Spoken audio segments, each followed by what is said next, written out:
Boa tarde, todo mundo. Essa vai ser a nossa primeira atividade do Teach the Teachers esse ano aqui no Hospital Moinhos de Vento, em parceria com a Johns Hopkins International. Hoje nós temos duas convidadas muito ilustres para trabalhar um tema bastante interessante na área da educação médica. They're going to talk about entrustable professional activities. We have with us Dr. Hueppchen. She's Associate Dean of Undergraduate Medical Education, Johns Hopkins University School of Medicine. And we have also Julianna Jung, who is Director of Medical Student Education of the Department of Emergency and Medicine from Johns Hopkins. Good afternoon, girls. So, good afternoon.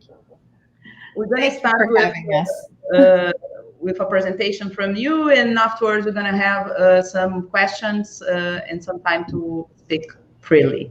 Great. Thank you. Do you want to share your slides, Jules? They are there. Can we get my slides up? Good.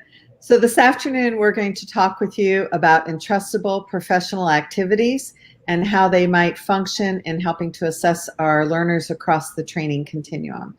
As we said, Dr. Jung is with the Department of Emergency Medicine, and I'm with the Department of Obstetrics and Gynecology. However, we both hold leadership roles in medical education in our institution. Neither one of us have any financial disclosures related to the material that we're going to present today. So our learning objectives today include, hopefully by the end of the session, everyone participating will be able to compare and contrast competencies versus entrustable professional activities, or what we'll call EPAs for the remainder of the presentation, and milestones. Identify existing gaps in measuring clinical competencies, which I'm sure we all experience using our current tools. We will compare a traditional clinical assessment tool, actually the one that you use, that you shared with us, with a proposed EPA assessment tool. And discuss methods by which EPAs could be used to facilitate both formative and summative assessments of our learners.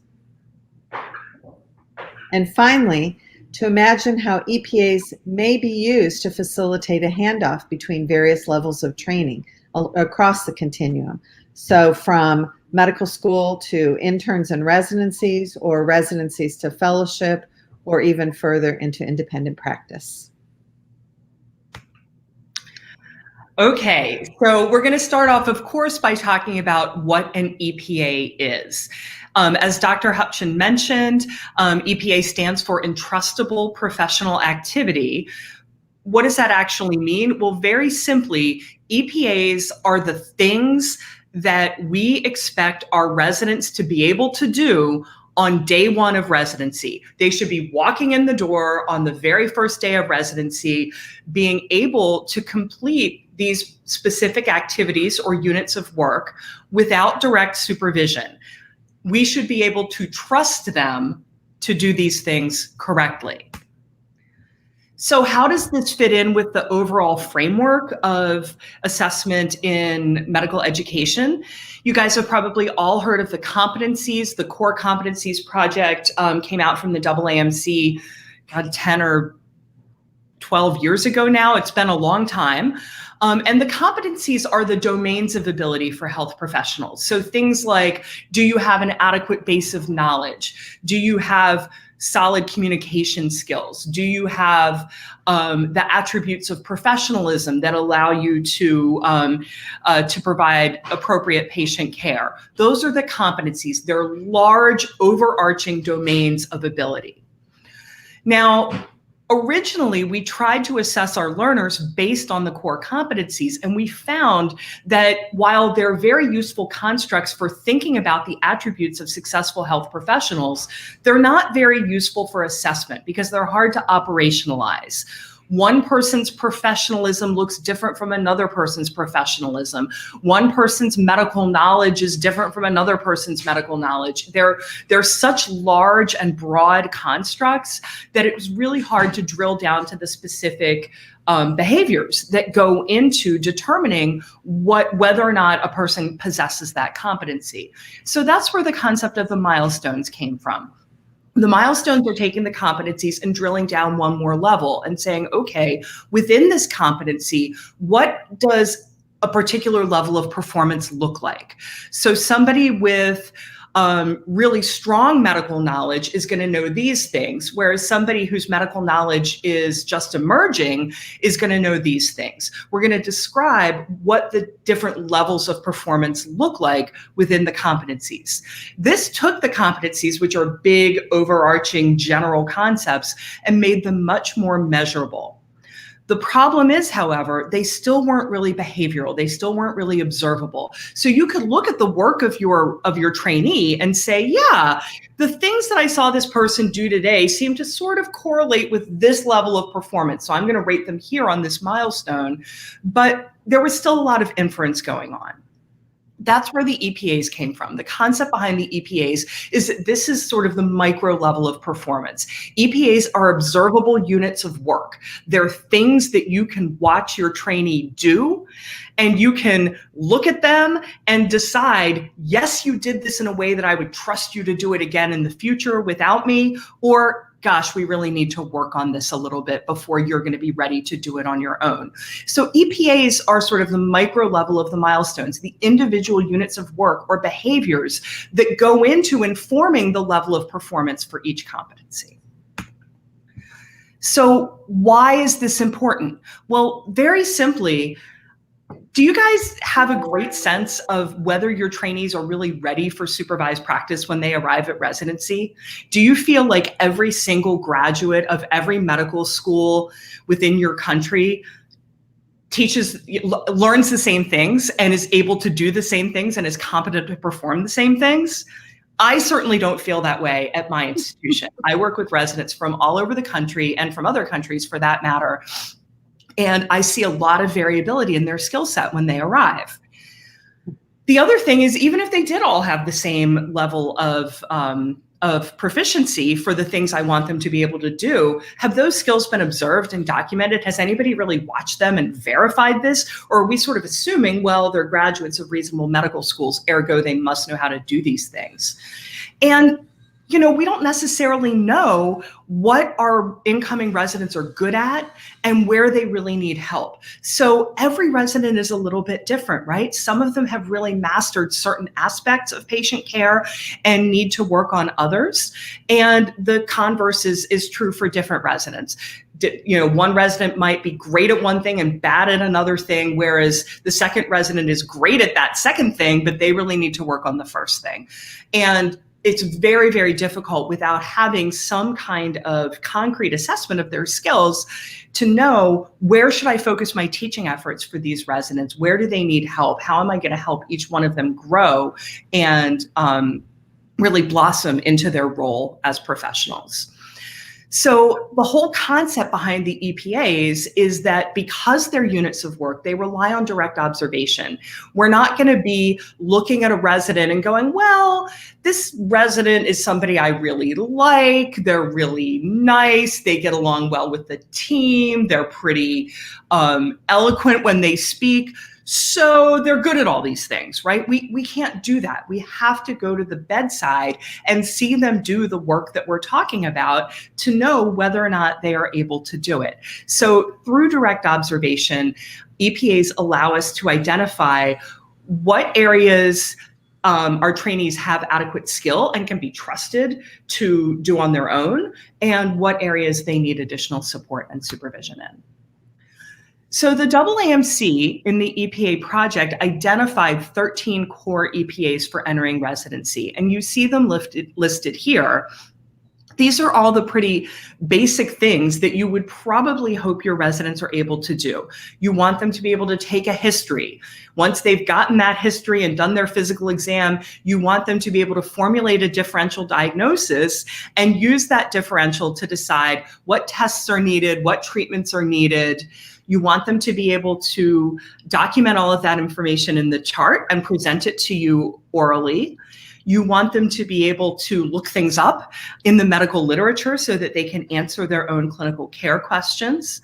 You want them to be able to transfer care from one physician to another in a way that's safe and effective. You want them to be able to work with team members, including nursing and other health professions. You definitely, especially if you're me, you want them to be able to recognize emergencies. So you want to be able to understand when patients need immediate intervention and to initiate those basic interventions. You want them to be able to obtain informed consent for procedures and perform some basic procedures probably on their own. And you want them to have some basic understanding of systems issues and patient safety. So these were the things that RAAMC identified. This is not an exhaustive list, and this list isn't necessarily relevant in every setting, but the idea here is that every one of these things are units of work or little nuggets of professional practice that we want our residents to be able to do independently, and we want to be able to trust that they're going to do these things correctly. That's what's going to let us sleep at night when they are in the hospital taking care of patients. So how do these things sort of mash together with the core competencies? Each trainee has varying degrees of proficiency within each of the competencies. So one trainee might have great interpersonal communication skills, but have much weaker medical knowledge, for example. A different trainee might be highly professional, and have excellent clinical knowledge, but really be challenged in connecting and developing rapport with patients, right? We've all seen these different combinations of competency in our trainees, and we know that these different levels of proficiency for the core competencies all feed into different types of performance when we actually see them doing their clinical work at the bedside. So for example, a resident with excellent communication skills but weak medical knowledge might be very good at taking a patient-centered history, but they might have a lot of difficulty generating clinical hypotheses and asking the right questions in that history because they don't really know what they're looking for. Their knowledge is too weak. So both of those competencies are gonna impact how the resident performs on the history-taking EPA. And I've made each of these competencies graded to just sort of demonstrate that every one of these, our learners, these are a continuum from really strong to performance to more emerging performance. And our learners are somewhere on that continuum, and they might be different places for different competencies. All of that is going to feed into what their actual clinical performance looks like and whether or not they're able to reliably complete the EPAs. So the real concept that we're trying to get across here is that EPAs bridge the core competencies, which are the large domains of professional achievement, with actual tangible professional behavior. Another way that you can look at this is, again, you can take an EPA like history and physical, for example. And I've listed here on the right-hand side of the slide the core competencies that are going to feed into whether or not somebody's able to take a quality history and physical.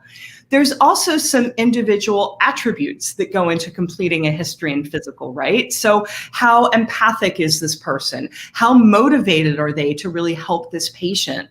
How well do they understand the limitations of their own knowledge? And how honest are they, right? Are they really actively seeking out the information in a patient-centered way, or are they just sort of making a snap judgment and moving on? All of those things feed into what they're going to do at the bedside with the patient on their H&P, which in turn determines whether or not that trainee can be entrusted to perform an H&P on a similar patient in the future. So the real vision behind EPAs is not that you would observe them once, check the box, and be like, yeah, this person does a great H&P, let's never think about it again, let's move on. The idea is that the EPAs are measured longitudinally using brief units of direct observation over time, and different situations with different kinds of patients, different clinical problems, different environments, different challenges, and that longitudinal observation forms a composite picture of the learner's level of entrustability for each one of these EPAs. So at Hopkins, how have we put this to work? So Dr. Hueppchen's going to talk a little bit more about this, but basically we've gone through a pretty rigorous process to operationalize the EPAs into an actual assessment tool that can be taken to the bedside. So we have gone through each one of the EPAs and broken them down into functions, which Dr. Hueppchen will talk more about. Use that to create an assessment tool as well as a scale to rate the learner's performance on different items within the tool. And our next mission is to pilot that. We would be doing that right now had COVID not struck us and completely derailed our educational processes as it has for the whole world. But our next step is going to be piloting, refining, and ultimately developing a new paradigm for clinical performance assessment at Hopkins. So here's an example of one of the EPAs for our tool, and we specifically chose this one because it had a limited number of functions. But the idea is that the EPA is a larger behavior, so provide an oral presentation of a clinical encounter. Well, there's several different sort of sub-behaviors that go into the quality of the oral presentation. So are they able to present in a way that is accurate, organized, concise? And even if they do that, do they also do it in a way that is patient-centered, that conveys respect and empathy for the patient and their family, as well as for other healthcare workers? And some of the EPAs have many, many more functions. You'll see some examples of that. Some of them have fewer, but in all cases, we are assessing the learner using the same scale, which is basically ranges from this person can observe, but they need to keep their mouth shut because they're not going to be able to contribute in a positive way to patient care at this level of training. So we're going to keep them on the sidelines, all the way up to this is somebody who's mastered this this behavior so well that not only are we going to trust them to do it on their own, but we're going to trust them to train their junior colleagues how to do it correctly. And then there's different shades of gray in between that we'll talk about more. So I'm going to turn it over to Dr. Hueppchen now to talk a little bit more about how we've operationalized the EPAs and what this process looks like in action. So we want to give you a chance to see how the EPAs may be compared to similar domains in your own tool. And the folks at your institution were kind enough to share with us a copy of the clinical performance tool that you use. So we chose some of the domains in your tool to match some of the EPAs from the American Association of Medical Colleges. So the exercise we're going to do now will be divided into initially watching a very short 3-minute video, which is an encounter of an intern taking care of a patient and presenting that patient and his plan in the emergency department. Using your current assessment tool, or at least a few of the domains, you will have a chance to score the learner. We will do that for about 3 of the domains from your current tool, assessment tool. We'll talk a little bit about how it compares to an EPA, and then you'll have a chance to watch the video one more time and then score the learner using the EPA-based assessment tools. And we'll talk a little bit about how they compare in terms of reliability data within and among raters or preceptors for the learner. And one thing I do just want to clarify is the sample assessment tool that we got was for internal medicine. So for those of you who are from other programs, you might be using different tools. This was just a sample that was being used at your institution. I don't know if it's universal. Thank you. All right, so in your current tool, at least in internal medicine, the preceptors are asked to rate the trainee's performance from 0 to 2 in each domain. So the 3 domains that we've chosen are has good ground on specialty and specific knowledge compatible with residency stage. The second is recognizes the limitations of diagnostic methods and uncertainties of therapeutic conducts. And finally, presents accurate, clear, succinct, and patient-specific evaluations, including a rational impression of the situation and conduct plan. And these 3 domains that we chose from your internal medicine clinical performance tool will correlate with EPA 2, which is formulating a differential diagnosis, EPA 3, which is choice and rationale for choice of diagnostic tests, and EPA 6, which is presentation of a patient-specific evaluation. And so, I'll just mention on this one, I took the liberty of modifying this. The last item was actually for documentation, but since we're listening to a presentation rather than reading a note, we referred to this as presentation. Okay. All right, so let's watch the video the first time now. Again, this is an intern in the emergency department with a pediatric case. I saw that patient D2, the little girl, vomiting. What's going on? All right, so 18 months old, generally healthy. She started vomiting earlier in the day. A few, like 2 or 3 instances, all non-bloody, non-bilious. No objective fever, but mom felt she felt warm. Let's see what else. She has been peeing normally. Doesn't seem to hurt when she pees. But mom found her in the living room about an hour prior to presentation with shaking of her arms and legs. She said her eyes were rolled back into her head and that she wasn't responsive when she was shaking and calling her name. By the time EMS got to the home, she was starting to come to. She was answering some questions. Her vitals when she arrived here, temperature 40 degrees Celsius, pulse 180, respiratory rate is 35, blood pressure 92/67, and pulse ox 100% on room air. She was pretty sleepy when I saw her, but when I examined her, she'll start moving around. Nothing else focal on exam. And then when I stop examining her, she starts to fall asleep again. She's a bit irritable, but that's about it. Okay. And so what do you think's going on? So I guess I want to get a CBC, blood culture, UA, so thinking UC and a renal panel. And then I was thinking about tapping her. Do you think we should tap her? Well, look, let's talk about what we're going to do in a minute. Let's talk about thought process here. So what do you think's going on? Well, I mean, I'm not sure. I guess I'm worried that she has an infection, some kind of infection. So maybe a chest x-ray is in order. Maybe CBC too. Okay.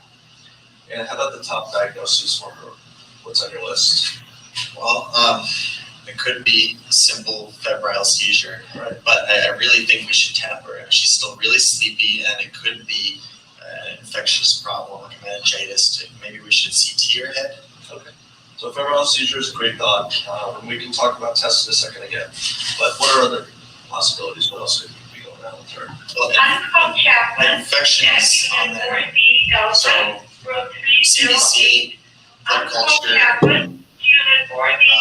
It's urine. We can talk about urine, and then it's a chest X-ray already, and then of course LP. Okay. So you're talking about some infections. So what kind of infections might be the most likely in her? Well, UTI in her age group, meningitis, given the neurological findings.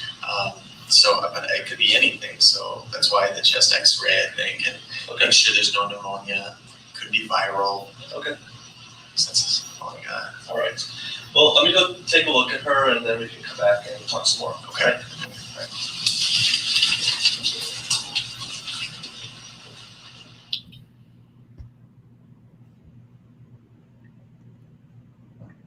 Okay, if we could go to the next slide. So after watching this video, we're going to want you to rate the domains that I spoke about a little earlier. In order to do this, if you'll go to a new web tab and put in the following web address. It will bring up the poll. This is also listed in the comments on your screen. Se você puder entrar nesse link que está disponível aí nos comentários, você vai poder participar dessa enquete, respondendo e poder interagindo com essa atividade.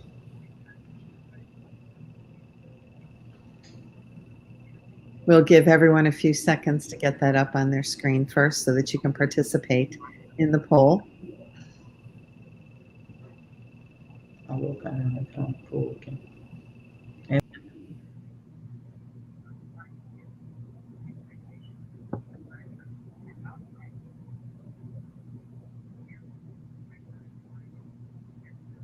Jules, would you like to advance to the next slide? Yeah. Now? Oh, shoot. Okay. I did not. Hopefully everyone has been able to get the website onto their screen. And again, think of this as an intern who you just observed and give us a rating for this particular intern. Do they have good ground on specialty and specific knowledge compatible with the residency stage? The residency stage being year 1 or internship. 0, 1, or 2.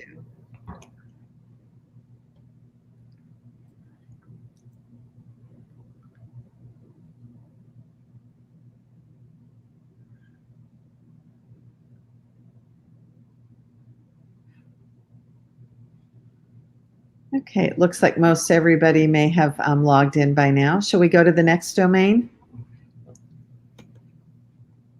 So for this intern, how would you rate recognizes the limitations of diagnostic methods and uncertainties of therapeutic conducts?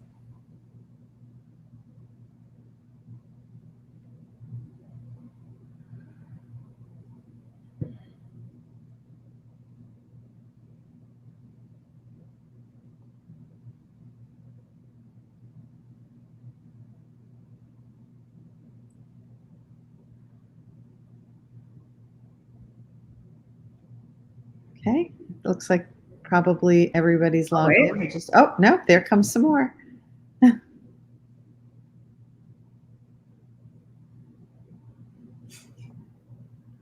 little bit more spread on this one. Okay, the next one, I think, presents accurate, clear, succinct, and patient-specific evaluations, including a rational impression of the situation and conduct plan.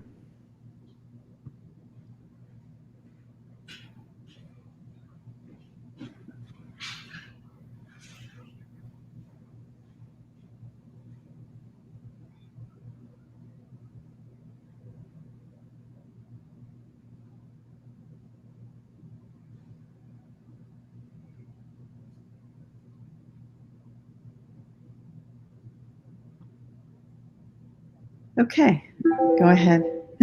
Thank you. All right, a little bit of spread on this one as well. Yes.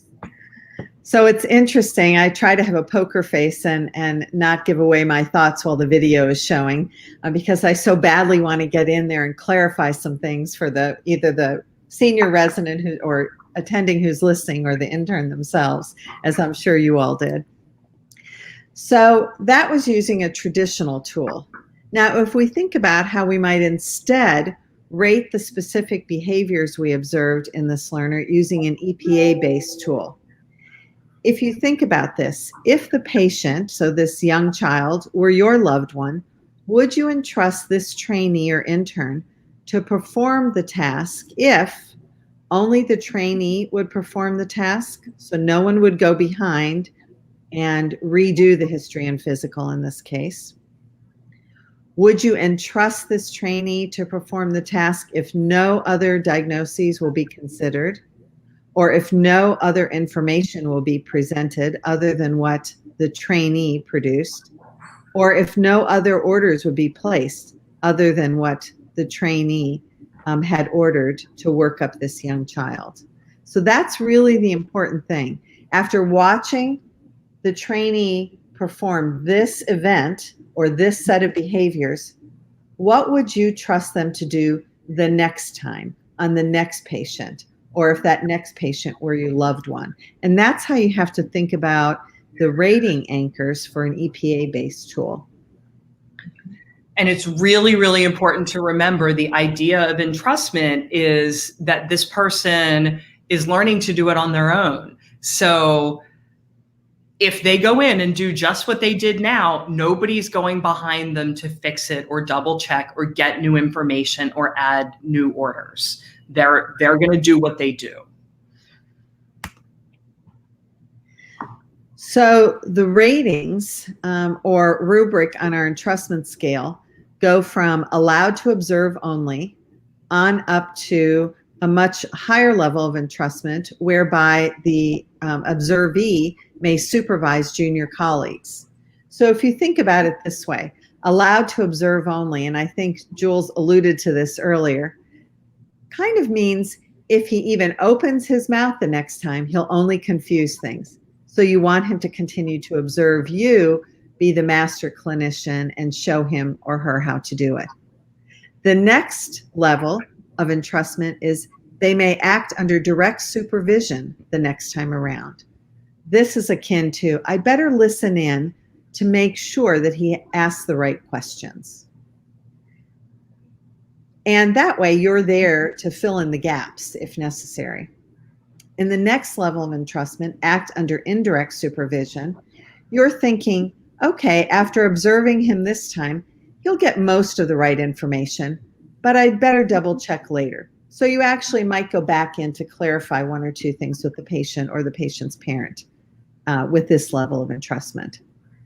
The next level is act independently. So the intern will get the same information that I would get.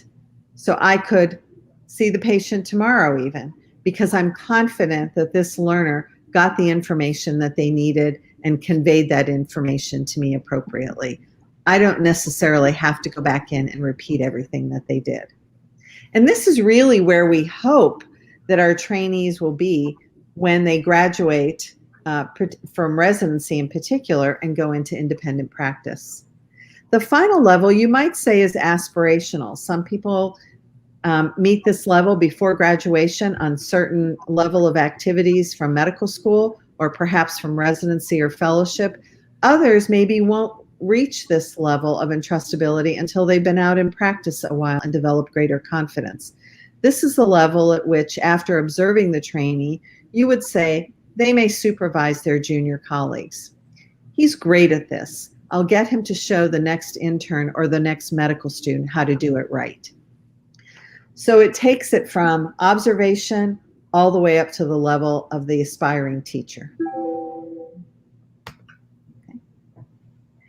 So using the EPA-based tool, you would rate the learner's entrustability based on this encounter. So you observe, and then you think, how will I trust this learner the next time that they perform this activity? You're not attesting to the learner's independence under all circumstances, just in this particular case. And this is why, as Jules explained earlier, you want to do this many times over the training continuum so you get a composite picture of where this learner really sits for this particular entrustable professional activity. The actual tool is not just looking at can they develop a differential diagnosis, but breaks that down into more functions or components of the EPA behaviors. So it's not as cut and dried as you might think.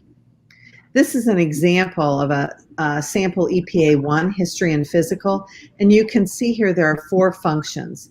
Gathering, and they all begin, so we actually took the functions from the AAMC. You'll see that we worded them slightly differently than what the AAMC does, because we moved the observable behavior or verb or action to the first word in each function to draw the preceptor or the attending's attention to that action. So in this case, gather and organize an accurate medical history, identify and obtain relevant information, demonstrate clinical reasoning while gathering the information, and then gather accurate and detailed data about the patient's family, etc. So the verb comes first to draw the preceptors attending to what they should be observing before they perform the rating, the entrustability rating. So let's watch the video one more time, and I want you to think about this in terms of EPAs. EPAs are formulating a differential diagnosis, choosing and rationalizing diagnostic tests, and presentation skills. D2, the little girl, vomiting. What's going on? All right, so 18 months old, generally healthy. She started vomiting earlier in the day. A few, like 2 or 3 instances, all non-bloody, non-bilious. No objective fever, but mom felt she felt warm.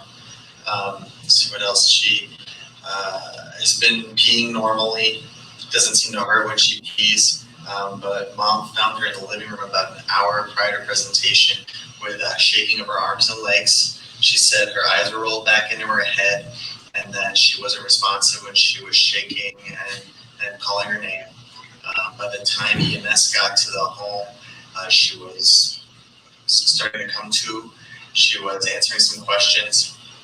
Her vitals, here, temperature 40 degrees Celsius, pulse 180, respiratory rate is 35, blood pressure 92/67, and pulse ox 100% on room air.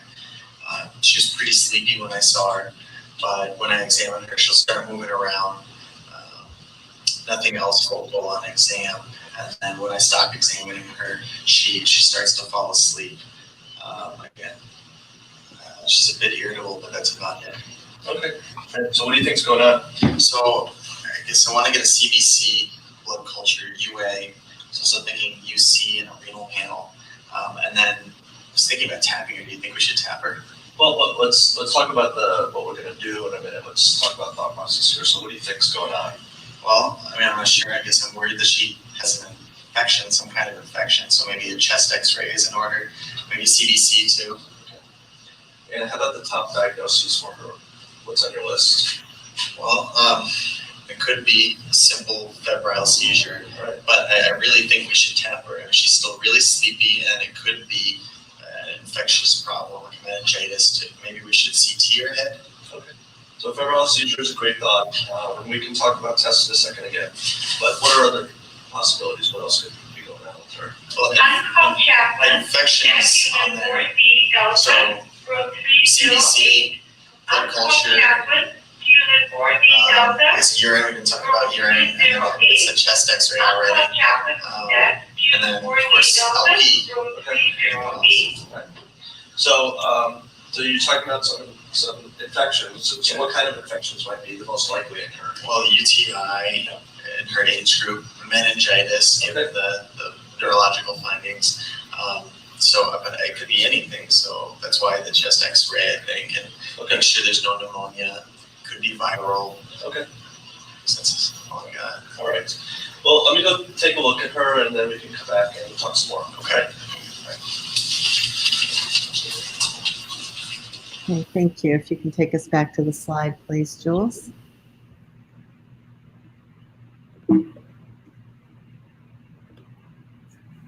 All right, so now if you'll go to your poll, this time we want to think about our observation in terms of a specific activity or specific behavior.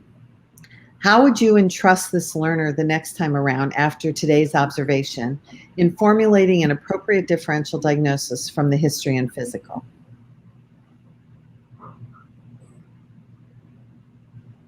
I'll give everybody a minute to determine.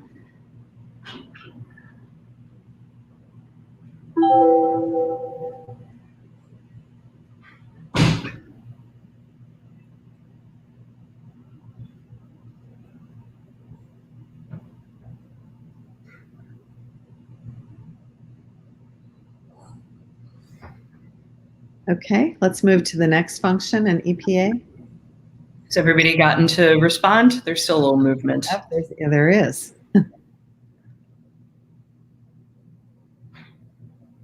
Okay. All right. So the next function is under EPA 3, diagnostic tests. After watching the intern, how would you trust them the next time around in recommending appropriate diagnostic tests for a patient with acute or chronic disorder, as in this case?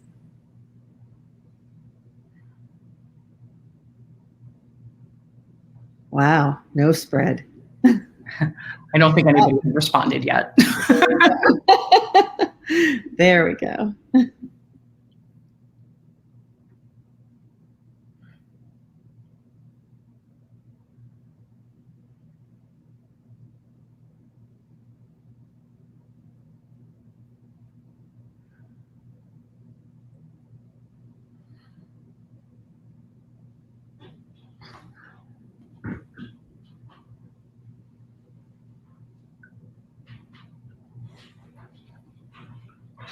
Okay, I think we can move to the next one now. The next function is providing an appropriate rationale for the decision to order a given test based on their differential diagnosis. How would you trust this intern the next time around to do this accurately?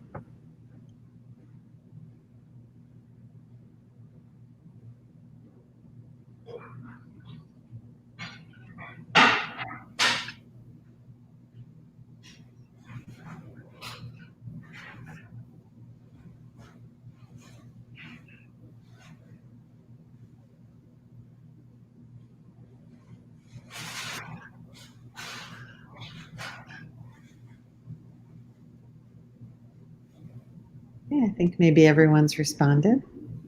Oh, a little movement there. Okay, and then the next one is, how would you trust this intern the next time around after watching him today to present an accurate, organized, concise summary of a clinical encounter that's appropriate to the clinical setting? Somebody's like, I'm not even going to let him present.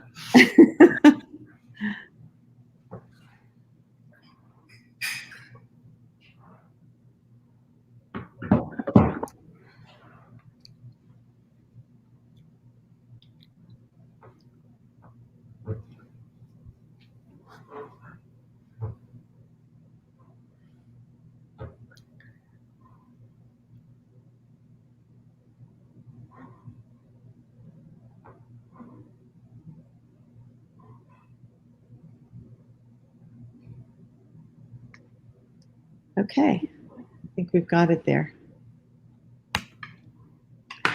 So it's interesting when I look at how the group responded to the traditional clinical performance tool. We saw that in the area of medical knowledge or thinking about differential diagnosis, most of you felt that the student or the intern was a 1. So about 86% of you thought that he was a 1. In the area of diagnostic tests, most of you thought that, again, you would give the rating of 1.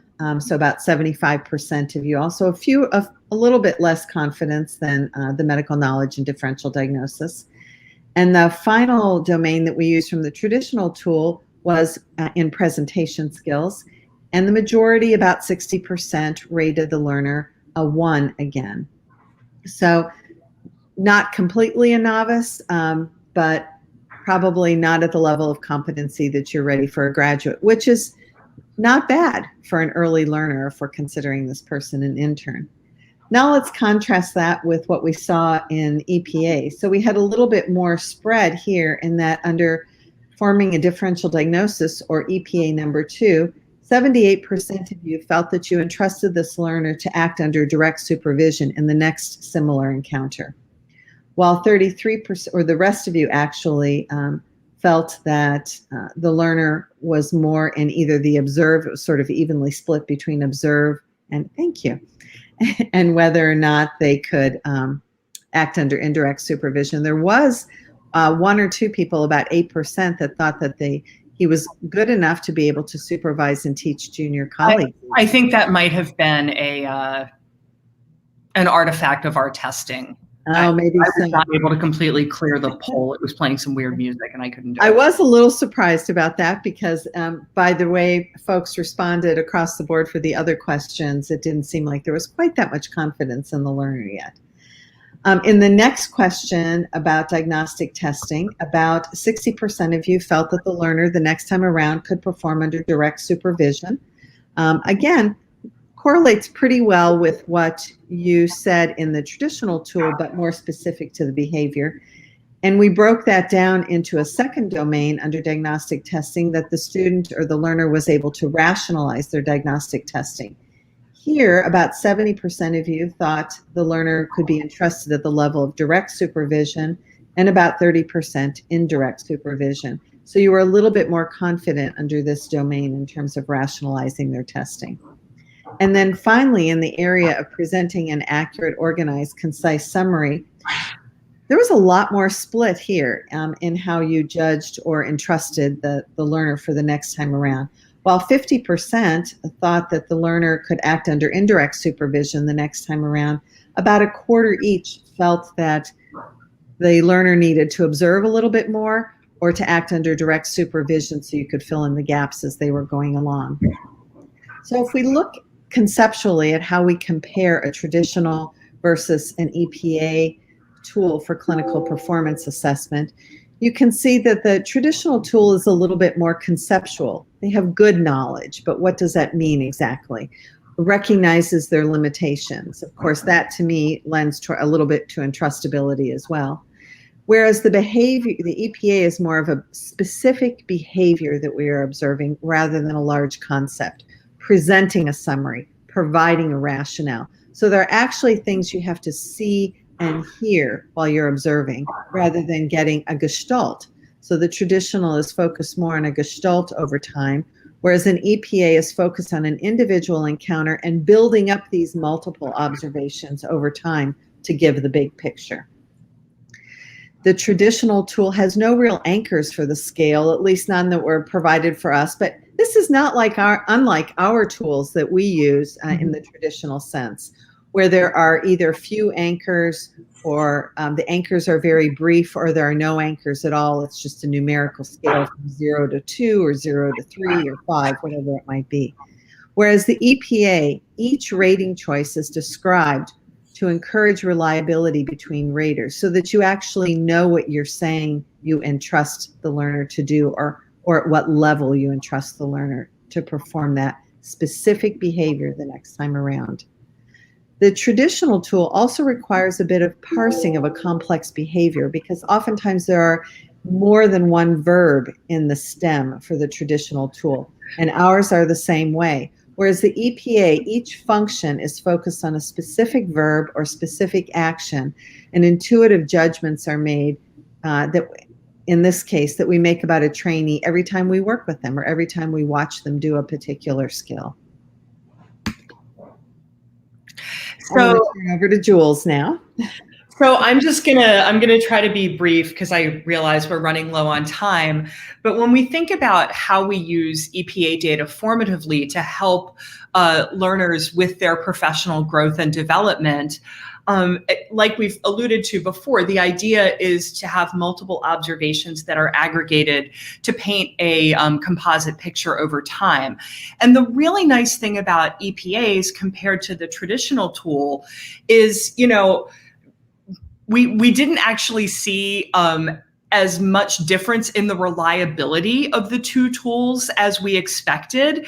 I think largely because the tool that is currently being used only has 3 options. You're either a 0, a 1, or a 2. Well, this guy is clearly not a 2 because he obviously had some learning to do. He's probably not a 1 because he wasn't completely, or probably not a 0 because he wasn't completely clueless. So that leaves him as a 1.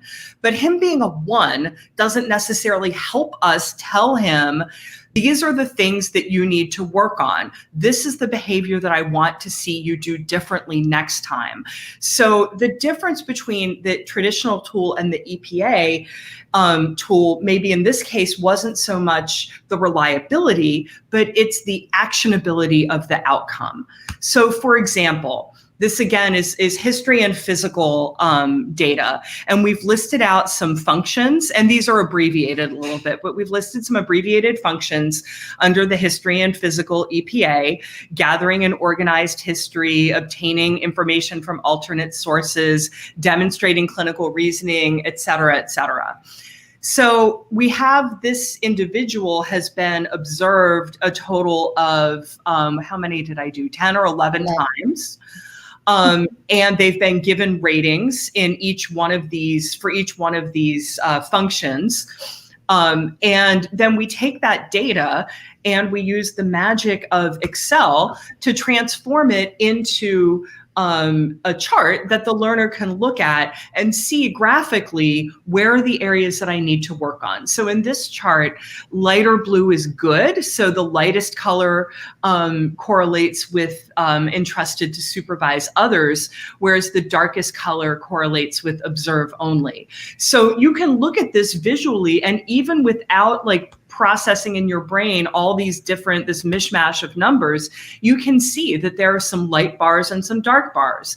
This particular learner looks like they have great communication skills. They're patient-centered in their history and physical. They're establishing good rapport. They have a good grasp of communication skills. They're good at getting social information and using all the available sources of information, but they're having a lot of trouble with their clinical reasoning. They're not necessarily asking the right questions or thinking on their feet about follow-up questions to the information the patient's provided. They're maybe having some trouble selecting what exam maneuvers to perform, and they're maybe missing important examination findings. So rather than just being like, yeah, your H&P, you're a 1, you need to work on that a little bit, we have specific areas of excellence and specific areas of growth where we can point the learner to really direct their efforts in personal development. So ultimately, the benefit of this is that we're going to compile data from a lot of different raters under different circumstances, different types of patients, different types of environment. We're going to the bedside and observing rather than just inferring what happened at the bedside based on their presentation. We're hopefully reducing the halo effect, or in some cases, the horns effect, meaning that rather than just being like, yeah, I like this person, they're a 5, or this person kind of bugs me, they're a 2, we're actually asking ourselves for each individual behavior, where, you know, how much would I trust this person with my loved one? And we're going to get out of that specific areas of strength and weakness that give us concrete feedback. So, Dr. Hueppchen, how are you feeling about things at this point? I want to be cognizant of time, and it's 5:53. Do you think we should hold off on discussing handoff and maybe give people a chance to make comments and ask questions? I think that's a good idea. And the one comment I wanted to make also is, from a level of the Office of Curriculum or the Dean's level perspective, when I look at our learners across all disciplines, our learners, as I'm sure yours are very vocal and come to us with feedback all the time. And since these observations lead up to grades, which in turn are used when they apply to residencies, for example, which is a highly competitive process for us, and I know for your learners as well, they want to see that we can actually justify the grades that we give them with evidence. And this allows us to give them more specific evidence, not just in how to grow, but in where they were succeeding, so that we can justify those grades, and it's not just a gestalt, and it's not as easily appealed then. And they're also very eager to understand how can they do better very specifically. And so this helps us to give those specific feedbacks as clinical coaches. Okay, do we want to take a few minutes? We have some additional slides on the handoff between learner levels, but we can incorporate that into our next workshop as well, so that there's time for some questions this afternoon. Perfect. Thank you, Nancy and Jules. I have 2 questions already. One is, it's important that the trainee to be evaluated always from the same preceptor, or all the preceptors should do the evaluation using EPA? I actually think it's better to get the perspectives of different preceptors.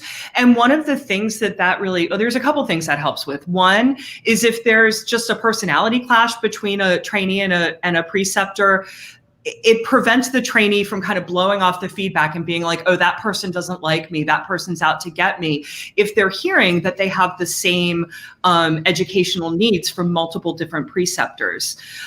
It also, getting different perspectives on what areas the person needs to grow and develop in is also just going to paint a more robust picture over time of what their learning needs are. We're always smarter in groups than we are individually. If you, on a particular rotation, whether it's for a resident or for a medical student, you can get that picture of what they look like over that 4 to 6 to 8 weeks on that particular service or in that discipline, say in OBGYN versus emergency medicine or pediatrics.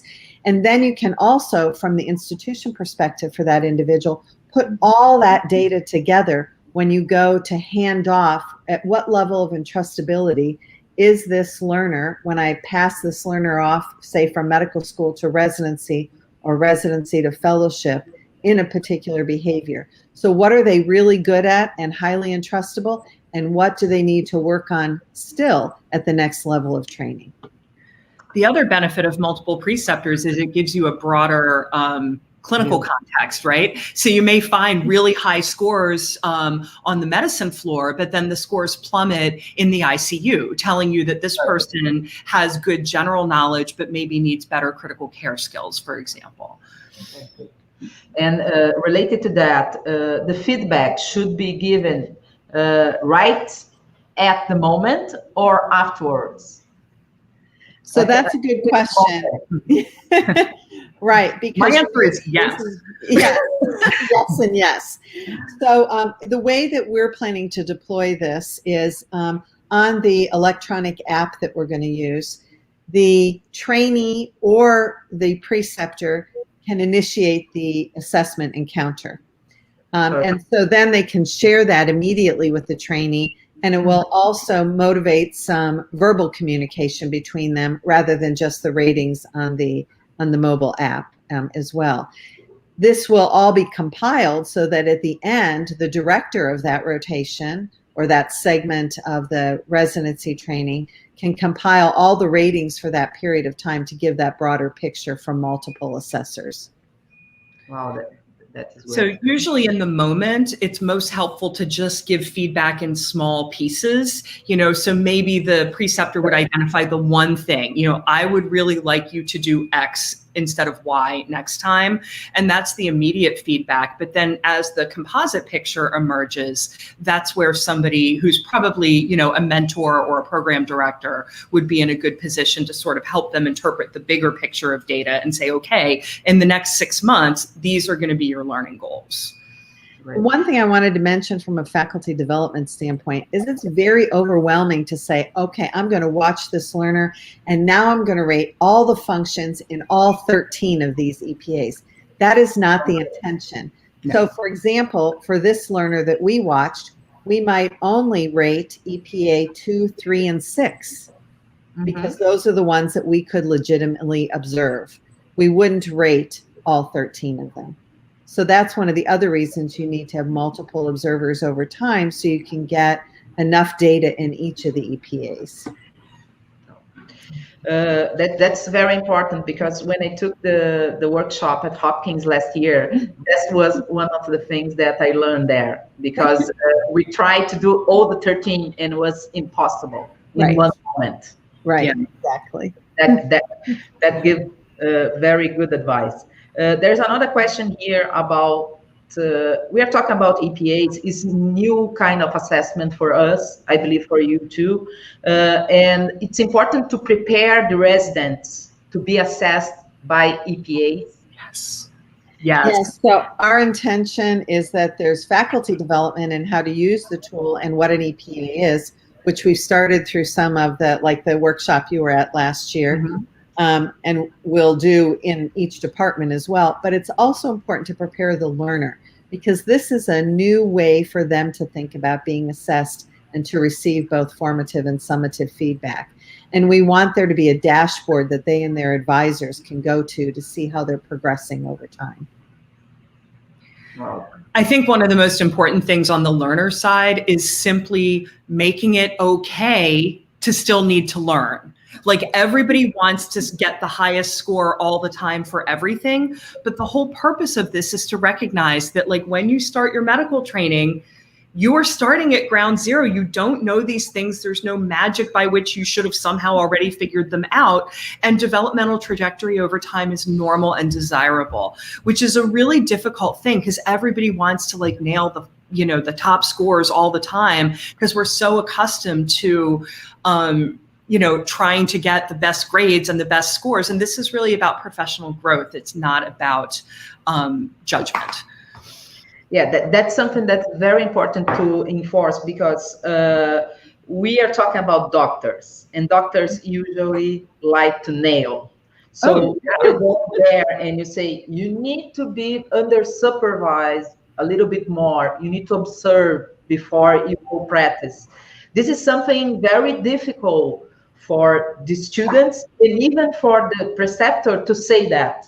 I think that's something that we need to work a lot about our issues with obtaining some higher score. Agree. It's a new mindset. It's a growth mindset. Well, we have a little bit, 1 minute or two. I don't have another question here. If you want to say something to end this meeting, we have another meeting in a few weeks, but I would like to hear from you this last minutes.